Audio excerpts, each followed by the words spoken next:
We're gonna go through 3 different types of muscle memory. We're gonna go through what they are, how they can affect your body, and also what you need to be aware of and maybe even stay away from. So, there are 3 types, and one of them being the technical muscle memory.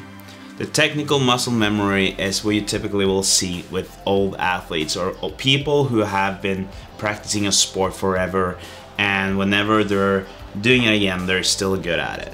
So Michael Jordan will probably still slam that ball, be really good at it. And why? Because he's been practicing. It doesn't leave his body.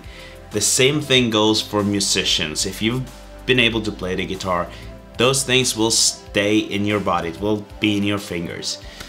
And this is obviously to our advantage when we are trying to do sports at a high level or semi-high level when we are getting older.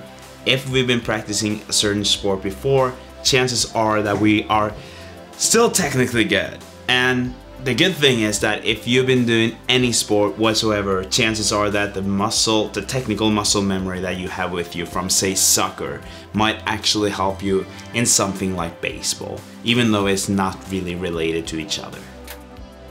The second muscle memory type that we have is our heart. Our heart is obviously a muscle, and it will remember where we have been.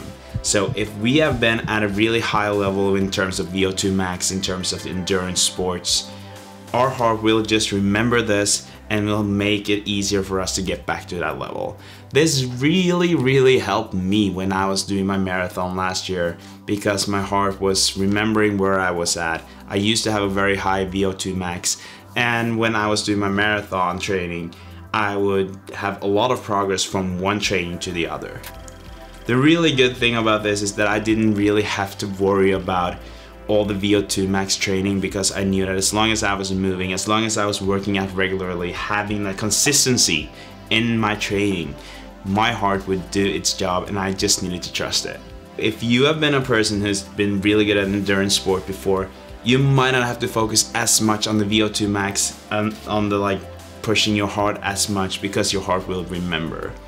But if you have not been an athlete, if you've not been working out, if you've not been an endurance athlete of any sort or done any endurance training, chances are that you will have to do more of it, just because your heart doesn't remember where it's been, or it hasn't been at some level where it needs to remember, and you need to make some new memories.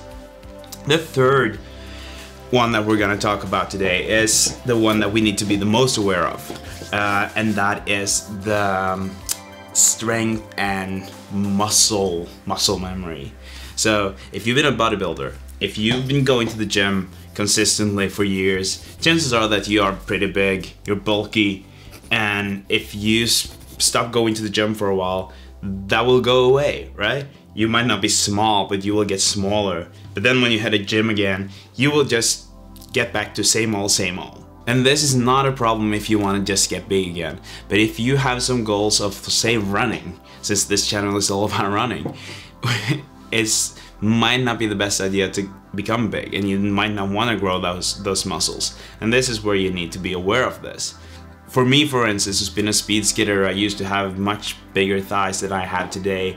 I need to be aware of my gym training, because if I do too much squats, my legs will grow, my ass will grow, and I would just be too heavy for the running, and will affect my running technique even, just because I'm gonna be back heavy.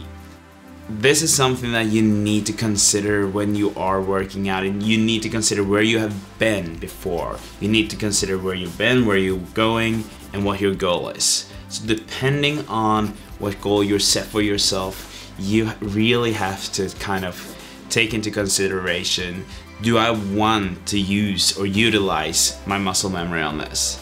If you're doing any endurance sport, then obviously you want to utilize the heart muscle, and you will also want to utilize the technical aspect of it. If you are running and you used to have humongous, how do you pronounce that? Humongous,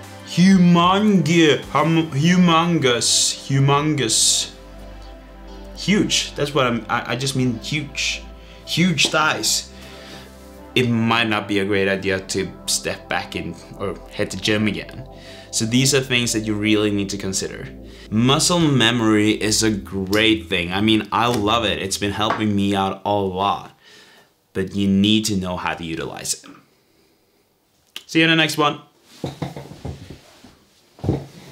See you in the next one. Yeah.